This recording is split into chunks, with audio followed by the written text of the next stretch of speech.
Nós vamos conversar com o doutor Edilberto Pontes. Ele é presidente do Tribunal de Contas do Estado do Ceará. O Tribunal de Contas do Estado do Ceará agora, em razão da extinção do Tribunal de Contas dos Municípios, vai cuidar também da fiscalização de todo o dinheiro público das 184 prefeituras do Estado. Antes, ele cuidava apenas da fiscalização dos recursos públicos manuseados pelo Estado do Ceará. Eu pergunto, doutor Edilberto, por que se é, mesmo recebendo todo o pessoal que foi do Tribunal de Contas dos Municípios, está preparado para essa nova missão? Sim, está preparado, tenho convicção que está preparado. E a principal razão que vejo que o Tribunal está preparado é exatamente porque os servidores do Tribunal de Contas dos Municípios, do extinto Tribunal de Contas dos Municípios, que são muito qualificados, ingressaram nos quadros do Tribunal de Contas do Estado. Então isso dá uma tranquilidade para todos nós do Tribunal de Contas do Estado, de que será plenamente possível. Claro que haverá uma fase de transição, é natural, até quando duas empresas privadas se fundem, né, há uma fase de transição, de adaptação, porque os sistemas são diferentes, a cultura organizacional é diferente, haverá uma fase de transição, que é natural. Mas tenho convicção de que depois dessa fase de transição, nós teremos um controle externo, um Tribunal de Contas muito mais forte, muito mais equipado, muito mais preparado, porque se utiliza muito esse termo hoje, de sinergia, não é? Tanto o conhecimento do Tribunal de Contas dos Municípios, quanto o conhecimento do Tribunal de Contas do Estado, será somado. E essa soma não é que 1 mais 1 é 2, 1 mais 1 acaba dando 3, 4, porque exatamente tem externalidades. É o conhecimento de um mais o conhecimento de outro, que gera muito mais do que a soma dos dois, simplesmente. Então, tenho convicção de que, apesar desse processo ser um processo difícil, há uma transição, é natural que haja, mas que no final teremos um controle externo, um Tribunal de Contas muito mais forte. Nessa semana, o Tribunal de Contas do Estado emitiu uma nota dizendo do compromisso com a continuidade da fiscalização e julgamento das contas. Hoje, o senhor já tem uma avaliação de como estava se dando esta fiscalização e se o senhor tem um projeto de alterar esse sistema de fiscalização, modernizando mais ainda, tornando mais eficiente, ou continuará como está? Não, sem dúvida, nós queremos melhorar e muito. Porque nós temos uma estratégia de curto prazo, uma estratégia de médio e uma estratégia de longo prazo. A estratégia de curto prazo é que as coisas pelo menos continuem, não é? A fiscalização dos municípios, que na verdade já estava bastante prejudicada por conta de restrições várias que o TCM vinha enfrentando, orçamentárias em outros campos, já estava bastante prejudicada, mas retomar essa fiscalização, esse controle sobre as prefeituras, sobre as câmaras de vereadores, enfim, sobre os municípios, que é dever constitucional do Tribunal de Contas. Então essa é a estratégia do curto prazo, continuar, pelo menos no padrão que estava, no padrão superior, porque vai ser retomado. Agora mesmo no segundo semestre, já vamos fazer uma grande auditoria na área de resíduos sólidos, não é? Vamos retomar as auditorias regulares, que estavam paradas também por conta de dificuldades orçamentárias, operacionais do TCM, está sendo retomado, né? Isso é no curto prazo. E no médio prazo? Isso no médio prazo é todo esse processo de modernização que estamos fazendo no TCE já há alguns anos, intensificando nos últimos 2 anos, com o projeto Ágora, o uso intensivo de tecnologia da informação, de métodos estatísticos, trazer isso também para a fiscalização dos municípios, não é? Tudo isso que está se usando hoje, por exemplo, controle de riscos, gerenciamento de riscos, porque como os recursos são escassos, os recursos são limitados, nós temos hoje no Tribunal de Contas dos Municípios, o extinto que veio de lá, na área FIM, em torno de 120 auditores, pessoas que estão na área FIM do Tribunal. No Tribunal de Contas do Estado, um número parecido com esse. Então, temos aí 240 auditores na área FIM, não é? Ora, nós temos 184 municípios no estado do Ceará, mais o estado inteiro. Quer dizer, um pouco mais de um auditor para cada município. É um número muito pouco, né? Se olhar claramente, é muito pouco. Se é pouco, e hoje as limitações orçamentárias são grandes, não dá para aumentar muito isso, apesar de considerar que o Tribunal de Contas seja subdimensionado, mas não dá para aumentar muito isso, como é que você tem que fazer? Os auditores têm que ter altíssima produtividade. Como é que tem alta produtividade? Sendo altamente treinados, usando técnicas modernas. Agora mesmo vamos começar quarta-feira um curso novo de auditoria, que estamos chamando de Auditor do Século XXI. Vamos começar esse curso, de auditoria, exatamente com essas novas técnicas de estatísticas, as modernas técnicas de auditoria do século XX, que estão sendo utilizadas nos tribunais de fronteira, não só no Brasil, mas no mundo, o Tribunal de Contas da União Europeia, o Tribunal de Contas da Holanda. Eu mesmo visitei esses tribunais de contas e aprendemos vários métodos que eles estão usando, várias coisas que estão usando e estamos trazendo para cá. Então, eu acho que esse espírito de modernização, de maior produtividade, maior qualificação, que a gente tem que trazer também para a fiscalização dos municípios.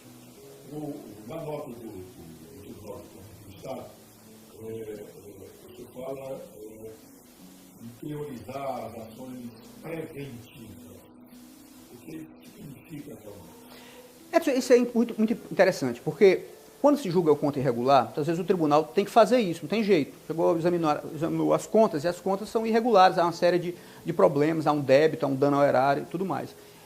Mas é claramente uma solução não ótima, uma solução não eficiente. Por quê? Porque para recuperar aquele débito, você vai olhar a quantidade, essa pura débito. Quanto é que você consegue recuperar? Muito pouco. O tribunal apura o débito, aí vai para a dívida ativa, a PGE tenta executar, mas não consegue, porque o dinheiro da corrupção se perdeu, ou se perdeu no desperdício, ou se perdeu na corrupção, o sujeito já gastou o dinheiro, já dispersou.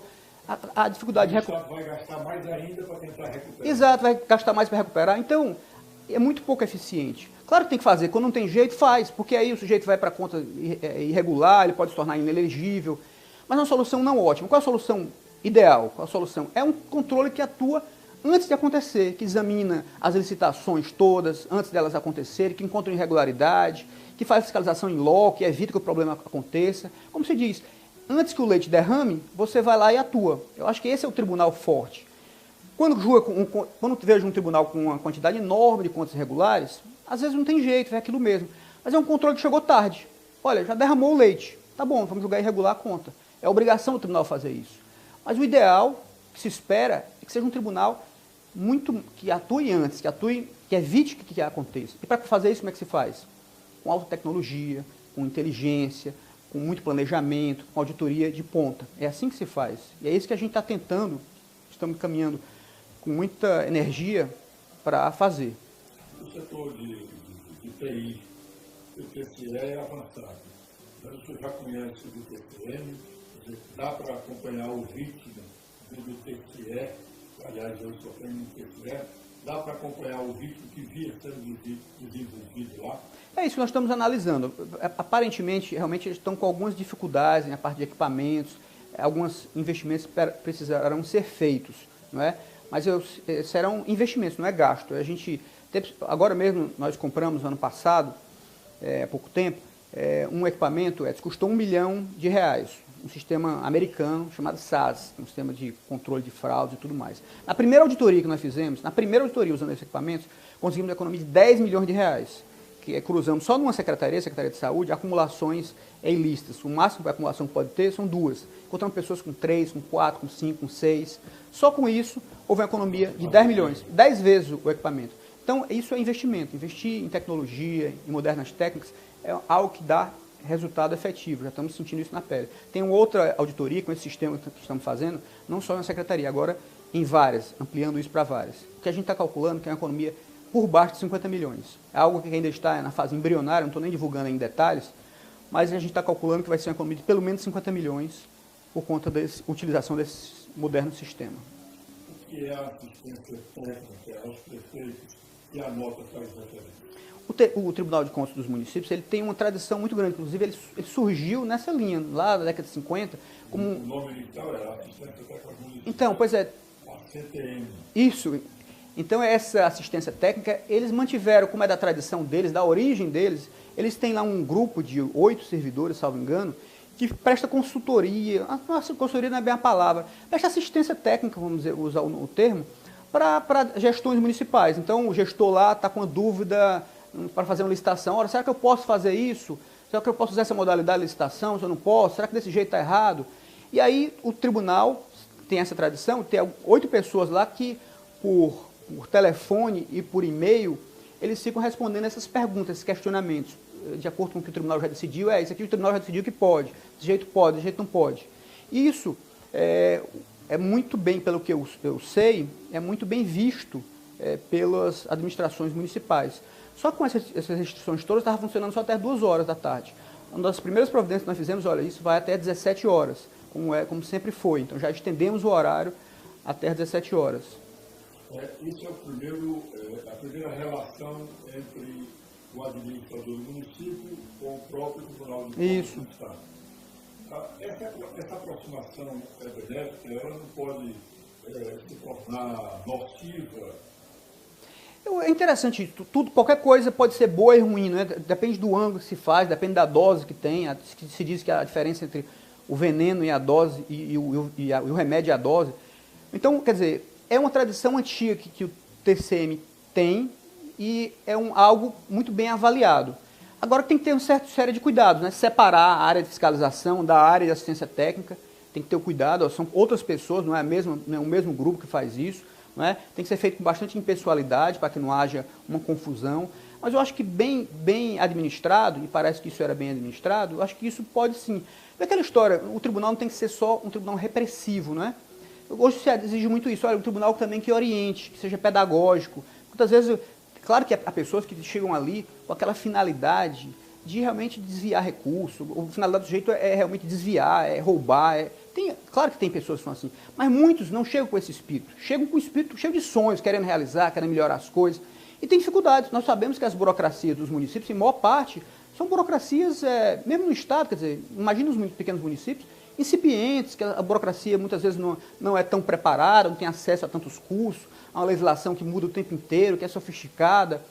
Então, quer dizer, se o tribunal puder, de alguma forma, ajudar a orientar, claro que evitando que haja promiscuidade, que haja um excesso enfim, que os setores se misturem, mas puder orientar, acho que é uma boa iniciativa. Essa tem a Escola de Contas também, que promove cursos para os gestores municipais, para os gestores estaduais, orientando como é que o tribunal está agindo, uma nova lei que surge, uma nova lei de convênios, lá o tribunal oferece curso, tanto à distância como presencial. Enfim, eu acho que essa é um papel que o tribunal tem, não só ser punitivo, não só ser fiscalizador, mas procurar também orientar, procurar também ajudar, de alguma forma, as gestões, tanto municipais quanto estadual. Doutor Oliveira, uma vez que está muito cedo ainda para fazer avaliações mais eficientes, mas como é que está se dando hoje a interatividade entre servidores que vieram do Tribunal de Contas para o TCM? Como você falou, ainda está muito cedo, né? Nós procuramos receber da melhor forma possível.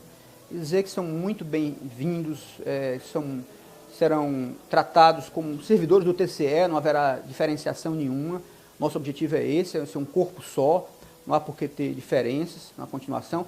Mas é claro, Edson, que no começo é uma fase de adaptação, né? Até no casamento é assim, o começo é uma fase de adaptação. Então, tem culturas organizacionais distintas, métodos de trabalho distintos, vai ter um período de adaptação. Mas eu tenho certeza que, muito em breve, eu acho que esse é o espírito da maior parte, todos vão estar felizes na nova casa, entendendo que aquela casa ali é o local que vai acolhê-los, onde eles vão poder se desenvolver profissionalmente, que é uma instituição mais forte do que era antes, e que terá mais oportunidade de crescimento profissional. Enfim, eu tenho certeza, eu tenho convicção de que isso acontecerá num espaço de tempo muito curto.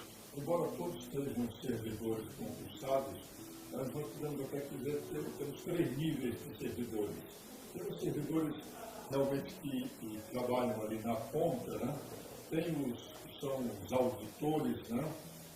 E temos os procuradores. Esses dois outros, auditores e procuradores, já estão mais engajados, menos? Como é que eles estão? Sim, também, quer dizer, já foram divididos, né, já foram distribuídos os processos foram distribuídos por 12, na verdade, os 6 conselheiros mais os 6 auditores, que são os conselheiros substitutos. Os procuradores também já foram designados para as respectivas câmaras que vão atuar. Isso é uma novidade, os auditores receberem processos iguais aos conselheiros. Isso. No estilo TCM, era assim? Eu não sei exatamente como é que era a estrutura deles lá. Realmente parece que houve alguma modificação ao longo deste ano lá. Mas no TCE sempre foi assim. Os substitutos, né, os auditores, os concursados, eles recebem os mesmos processos, é dividido igualmente entre conselheiros titulares e os auditores, que são os conselheiros substitutos. Então, quando fizemos agora a distribuição dos processos, foram divididos por 12, por 6 conselheiros titulares e 6 substitutos. Isso nem em todos os lugares do Brasil é assim, mas isso eu sou um defensor desse modelo, que é o modelo que o TCU segue, porque aumenta a densidade técnica dos tribunais de contas. Quer dizer, você tem 6 relatores que vieram diretamente do concurso público, não é? Então isso, juntando com a experiência, com o conhecimento dos conselheiros titulares, que muitos tiveram outras experiências também igualmente positivas, alguns vieram da política, outros foram secretários de Estado, experiências muito importantes, juntando essa experiência técnica, qualificação técnica, técnicos altamente preparados, vieram do TCU, vieram de várias instituições, concurso muito disputado, geralmente tem uma vaga, tem 2, então um concurso muito disputado, pessoas muito qualificadas. Junto a essa experiência, técnicos altamente qualificados, com homens experimentados que vieram da política, que vieram como secretários de Estado, então você forma um colegiado muito forte. Então, sou um defensor desse modelo. Acho que o modelo forma realmente um colegiado tecnicamente denso e, ao mesmo tempo, com as ponderações que devem existir, não é? Porque os cuidados que devem ter com qualquer tipo de instituição que tenha responsabilidades elevadas. Doutora Gilberto, e o ânimo dos conselheiros? Porque os conselheiros trabalhavam com um número X de processos. Sem processo para cada um, 500 processos para cada um. Eles vão trabalhar com 1.500, 2.000 processos. Qual é o ânimo? Eu acho que, regra geral, todos têm muita consciência do dever. Não é? É como um dever. Isso aqui é como não há escolha. Quer dizer, quem tinha competência de decidir, a Assembleia Legislativa, decidiu.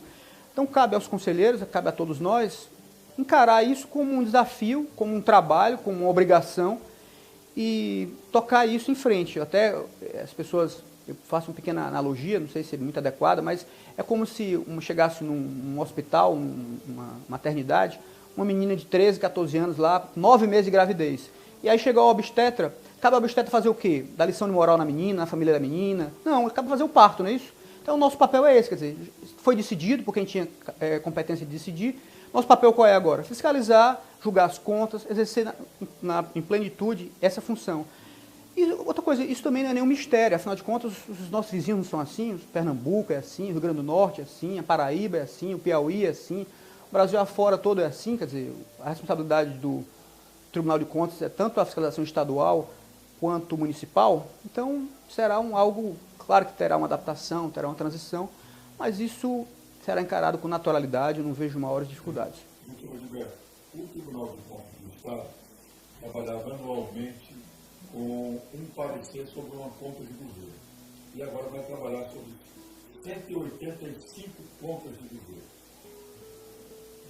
No Tribunal de Contas dos Municípios, são muitas contas de governo atrasadas. Já há alguns anos que não receberam parecer. Como fazer com que esses pareceres sejam emitidos ano a ano?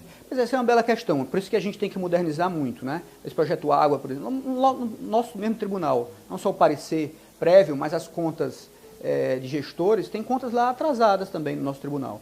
A gente deu uma acelerada muito grande, mas mesmo assim permanecem algumas contas. Hoje temos um gargalo grande lá, hoje no Ministério Público de Contas, e acaba sendo, tem acho mais de 400 contas lá.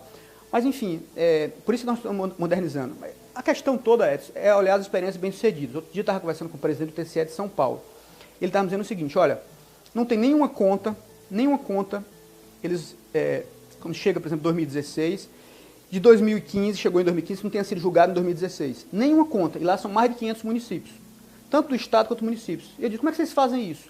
É isso, quer dizer, eles têm um sistema muito moderno de julgamento de contas e conseguem julgar todas. Eles dizem que eles têm um pacto entre eles, ninguém sai de férias e recesso, enquanto não julgar tudo.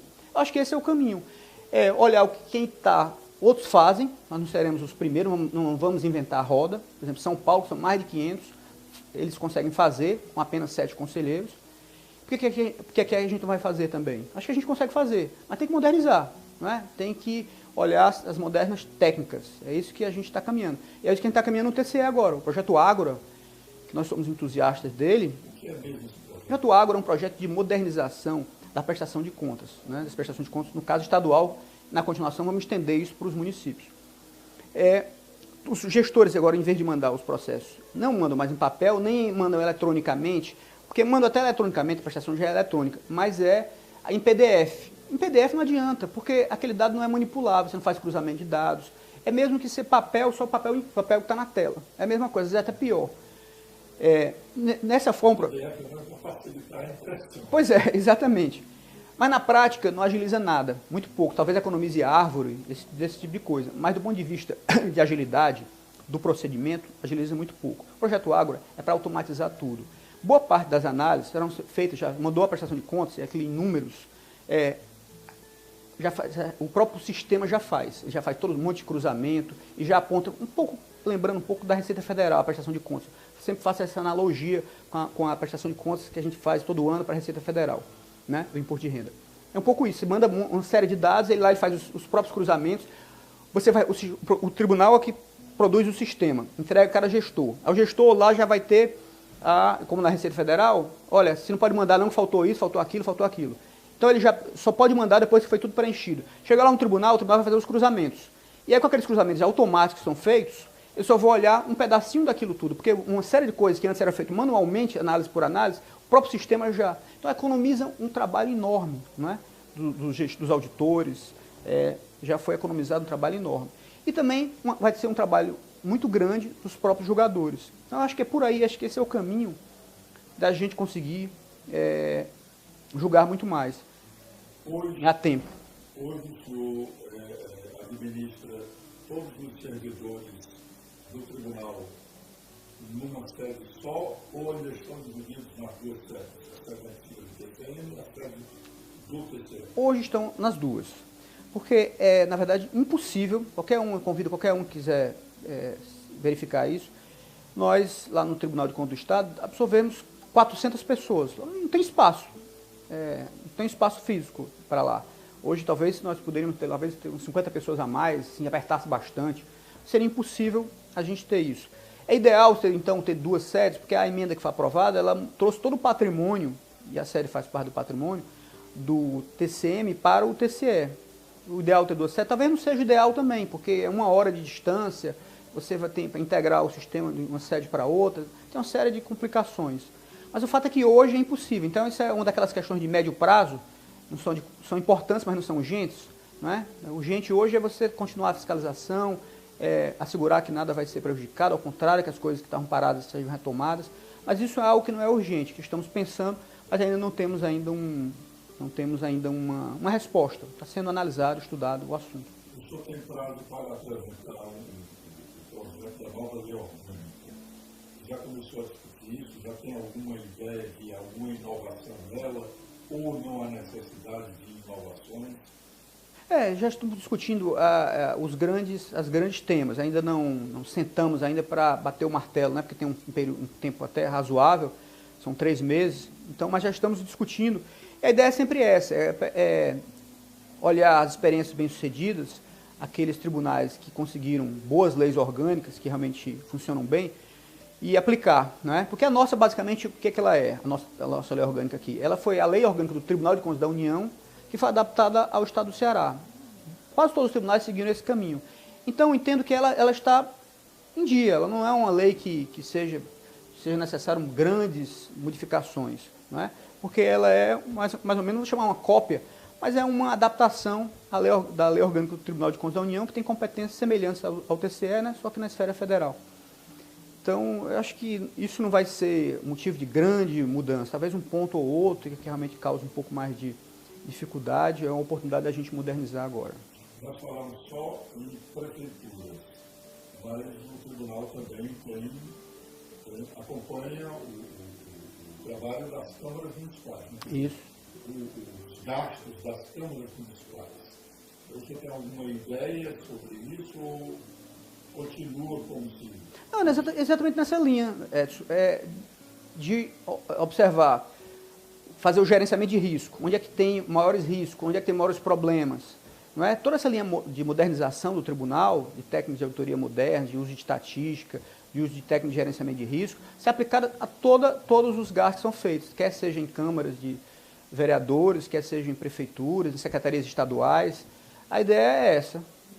Essas associações, por exemplo, associações de prefeitos, associações de vereadores, já procuraram? Sim, a Associação dos Prefeitos, a APRES, esteve lá no tribunal, eu não os recebi porque estava doente nesse dia, mas o vice-presidente, estava da presidente, o Dr. Roden, os recebeu, e segunda-feira está marcado, segunda-feira próxima agora, com o presidente da União dos Vereadores do Ceará. Também vou recebê-los. Sempre serão muito bem recebidos no tribunal. Acho que temos todo o interesse em ter um melhor entendimento, um maior diálogo. Acho que é obrigação das instituições dialogarem o máximo possível.